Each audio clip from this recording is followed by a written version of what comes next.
Hello student, good morning. Our today's topic is exercise 8.3, question number 2nd. Kamla borrowed rupees 26,400 from a bank to buy a scooter at a rate of 15% per annum, compounded yearly. What amount will she pay at the end of 2 years and 4 months to clear the loan? So here given things given कमला जो है वो 26,400 रुपये जो bank से लेती है एक स्कूटर खरीदने के लिए और 15% रेट से एनुअली जो है वो कंपाउंडेड जो है उसका इंटरेस्ट देती है. सो व्हाट अमाउंट शी पे एट द एंड ऑफ, तो उसे कितना अमाउंट पे करना पड़ेगा 2 years एंड 4 month में लोन को क्लियर करने के लिए. सो we start the solving question. So given here principal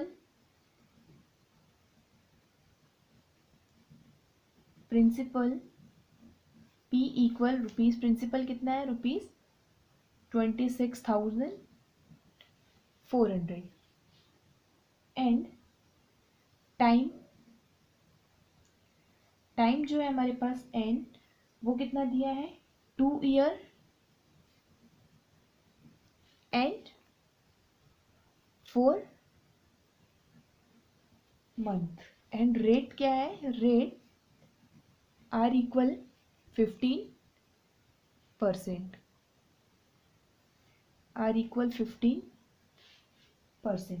so amount क्या होगा, अमाउंट का फॉर्मूला यहाँ पे हम लगाते हैं. अमाउंट ए इक्वल होता है, amount A equal P of 1 plus R upon 100 power n. Now we put the values of P, R and N. So here P 26,400, 1 plus R 15 upon 100 into 2. So कितना amount उसे पे करना पड़ेगा, तो अभी हम 2 year के लिए निकाल रहे हैं. पहले टाइम कितना दिया है 2 year 4 month. सो पहले हम अमाउंट जो है 2 year के लिए निकालेंगे, इसके बाद हम अमाउंट जो है वो 4 month के लिए कैलकुलेट करेंगे. सो हियर 26,400, सो ये हो गया आपका 26,400 and this is 100 plus 15 upon 100, LCM ले लिया हमने और ये हो गया power 2.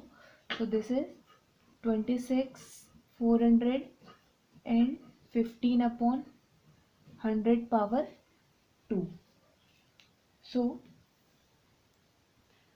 this is 2 2s are 5 2s are 10, 5 0s 0, 5 2s are 10 and 5 3s are 15. So ये हो गया हमारा 26,400 अपॉन 23 अपॉन 20 की पावर आ गई आपकी 2. सो 23 की पावर हो गई 2. सो इसका सॉल्व होगा. सो 26,400 multiplied 23 upon 20 into 23 upon 20. So 0 0 cancel, this 0 0 cancel, 2 1s are 2, 2 1s are 2, 2 3s are 6 and 2 2s are 4. Again 2 1s are 2, 2 6s are 12, 2 6s are 12. So 66 multiply 23 multiply 23. So answer क्या आ गया ये हमारा ₹34,914. इन तीनों का मल्टीप्लाई करेंगे तो answer कितना आएगा 34,914 रुपीज़. सो ये अमाउंट हो गया, ये अमाउंट जो है कमला 2 year में पे करेगी.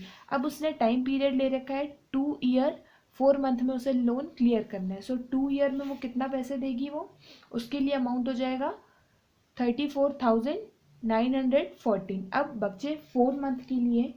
सो अब 4 month के लिए जो प्रिंसिपल हो जाएगा वो क्या हो जाएगा, इतना तो उसने पे कर दिए तो उसके लिए प्रिंसिपल जो हमने अमाउंट निकाल लिया है 2 ईयर से वो हो जाएगा। तो हमने यहाँ पे लिख लिया नाउ प्रिंसिपल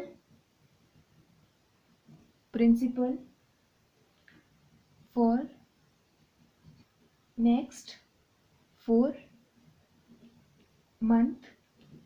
तो P1 इक्वल कितना हो गया, प्रिंसिपल कितना हो जाएगा रुपीज़, जो हमारा आंसर आया 34,914। ये जो हो गया वो 4 मंथ के लिए हमारा प्रिंसिपल हो गया। सो इंटरेस्ट क्या हो जाएगा, सो इंटरेस्ट फॉर, सो यहाँ हम लिखेंगे सिंपल इंटरेस्ट बचा अब यहाँ पे, तो simple interest for next 4 months. Next 4 months के लिए सिंपल इंटरेस्ट कितना हो गया, I equal P1 into R into T upon 100। ये होता है सिंपल इंटरेस्ट का फॉर्मूला। प्रिंसिपल क्या हो गया इसके लिए 34,940 एंड रेट आपकी सेम 15% रेट से ही आपको देना है। और जो टाइम था वो कितना हो गया हमारा 4 मंथ। तो 4 मंथ मतलब क्या हुआ, हमने 4, ये हो गया 100, और 4 मंथ को हमने ईयर में कन्वर्ट करने के लिए लिखना है, तो इसे हमने लिख दिया 4/12। 4/12 मतलब 12 मंथ में से 4 महीने, 4 मंथ, तो ये हो गया 4/12। सो इसको सॉल्व करेंगे, 4 1 ज़ा 4, 4 3 ज़ा 12, 3 1 ज़ा 3, 3 5 ज़ा 15। सो कितना बचा यहाँ पे 34 मल्टीप्लाई 15/100। सो जो हमारा इंटरेस्ट, क्वेश्चन का इंटरेस्ट जो यहाँ पे बचा, कितना इंटरेस्ट बचा 174,570। इनका मल्टीप्लाई करने पे 34,914 में 5 का मल्टीप्लाई करेंगे तो आंसर आएगा इतना अपॉन 100। दैट मीन्स ये 0 0 कैंसिल एंड 1 पॉइंट बढ़ जाएगा। सो I इक्वल कितना हो गया, आप ये हो गया ₹1745.7, या इसे हम 70 भी लिख सकते हैं, ये हो गया रुपीज़। सो अब वो टोटल अमाउंट, क्वेश्चन क्या बोल रहा था, व्हाट अमाउंट विल शी पे at the end of 2 year and 4 month. तो 2 ईयर में उसका अमाउंट कितना हो गया था 34,914 एंड 4 मंथ में कितना हो गया 1,745 या 1,745 रुपीज़ 70 पैसे। तो इन दोनों को प्लस कर देंगे तो टोटल 2 ईयर 4 मंथ का हमारा अमाउंट निकल जाएगा। So we write here amount she give, amount